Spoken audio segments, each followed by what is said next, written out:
Good morning everybody. It is the 30th of June, the last day of June, and it is assembly number 15.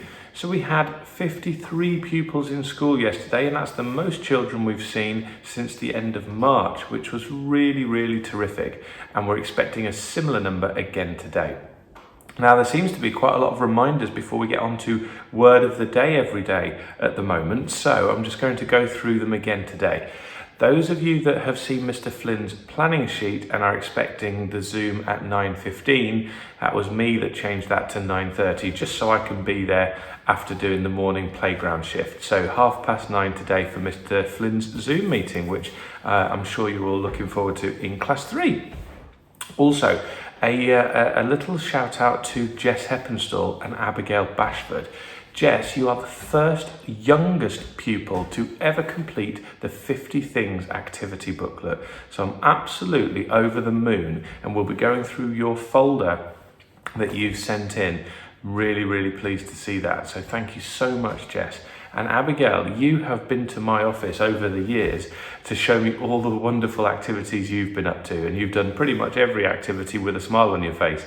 So I'm going to be looking through yours as well. Thank you so much, Abigail and Jess, and we'll be sending out prizes to you shortly. Fantastic stuff, well done.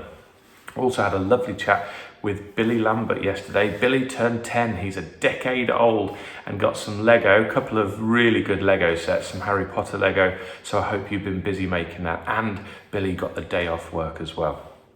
So let's jump on to, let's do before word of the day, I've got a puzzle for you. Look at this picture in a moment. I'm going to leave it up there, and you may want to pause it if you need some extra time on this one. I saw this one yesterday, and you've got to look for 16 circles in this picture. So I wonder how quickly you can see them. If you can't see them, you've got to keep going and have a really good look. You've got to adjust your eyes because it's like a magic 3D puzzle. If you really can't see them, I'll put a clue in the description below so that you can actually give yourself another try. So come back to the point in the video and have another go. It took me a few goes to work it out yesterday. I could not see how there were 16 circles. I couldn't see one circle, but then when I did see it, I couldn't unsee it. So there you go, have a go at the puzzle now. Right then. On to our words for today. There's some tough ones today, 3 tough words. So let's start off with the first word. The first word is scorch. Scorch is when you burn the surface of something with flame or with heat. It's not a very nice feeling if you ever scorch your skin, but at the same time, scorch can also mean to move something very quickly. Your second word is the word refrigerate. We normally don't say that. We normally say fridge, because we put things in the fridge to refrigerate them. It's when you chill something to keep it cool, to preserve it. We put all our food in the fridge. And the last word, the hard word today, is the word troglodyte.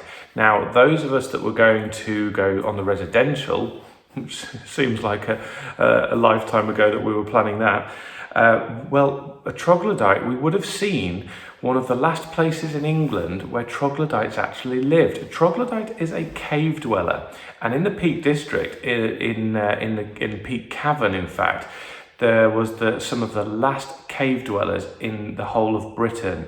And they used to live in the mouth of the cave and make rope and spin rope for the whole community. So a troglodyte is a cave dweller, but people used to use the word as a bit of an insult as well. They used to call people a trog or a troglodyte. It's not very nice. So see if you can spell that word, because it's not used very often anymore. Okay, now on to our fact for today. Did you know that the gas, natural gas, does not actually smell? It's odorless. And the reason that it does smell is because if there is ever a gas leak, people need to be able to detect it before it explodes, because obviously it's very flammable. And actually, in 1937, there was a really tragic gas leak in a school. Nobody detected it, and it blew up the entire school in Texas. And a lot of lives were lost, and so therefore some scientists decided to add a sulfur natural compound to the gas to make it smell. The only thing is it smells like rotten eggs, and I don't know why they couldn't choose a sulphur that smelled a bit better. But yeah, so there you go. Natural gas is odourless. Right, on to our joke for today. Actually, it shouldn't be me doing the joke for today because we've been sent in a brilliant joke. Have a look at James Barsby's joke. Way better than mine. This one's for you, Mr. Wright. I couldn't work out how to fasten my seatbelt. Then it clicked. James, that was a proper pun. Well done. That's fantastic. You get 2 home points for that one. Absolutely brilliant. Let's try mine. See if it's any better. It's not. The other day, I tried to make a chemistry joke, but I got no reaction. Bit like most of the jokes, really. Okay, so just before we move on to our shout-outs, there's a couple of pet pictures that have come in. And we've got Molly and Truffle, who belong to Benji and Oliver and the Locke family. They look like they were having a terrific day out. So have a look at the picture now. And thanks for sending that picture in, that's fantastic. And then we've got Dee Dee, slightly larger pet. Kiva, I would say, Jaden wouldn't say that Kiva belongs to both you two, it's just yours, I'm guessing. But Dee Dee looks like she wanted to join the barbecue in the first picture, having a little look in.